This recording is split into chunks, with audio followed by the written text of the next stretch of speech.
మొత్తానికి తమిళ వెట్రి కழகம் విజయాన్ని సాధిస్తున్నారండి.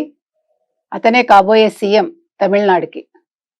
ఇటీవల కాలంలో మనం చూసుకుంటే సడన్ గా మొత్తం తమిళనాడు పిక్చర్ మారిపోయింది. ఎందుకంటే విజయ్ చేసిన ఒక మంచి పని ఏంటంటే, నేను సింహంలాగా సింగిల్ గానే వస్తాను అని సింగిల్ గా వచ్చారు, అతను ప్రూవ్ చేసుకున్నారు.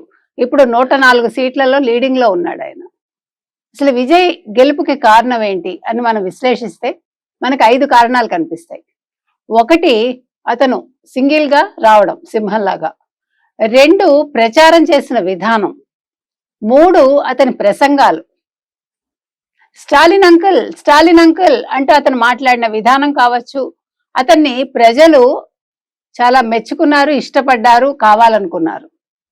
ముఖ్యంగా మీకు ఎప్పుడూ కూడా ఎన్నికల్ని శాసించేవి సాధారణ ప్రజలు. ఈసారి అదే జరిగింది.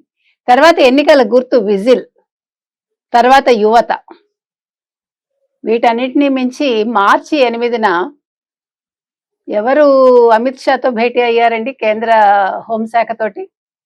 హోంశాఖ మాత్యులతోటి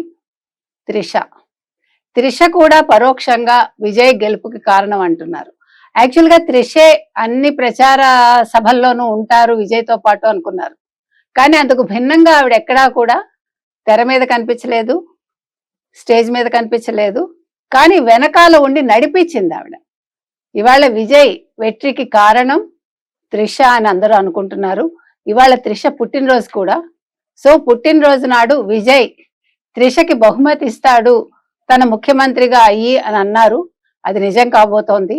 అదేవిధంగా ఇవాళ త్రిష పొద్దున్నే తిరుమల వెళ్ళి వెంకటేశ్వర స్వామిని దర్శించుకుని మరి మొక్కు తీర్చుకున్నారా, ప్రార్థించారా మనకైతే తెలియదు. కానీ మొత్తం మీద విజయం వెనక త్రిష కూడా ఉన్నారని తెలుస్తోంది.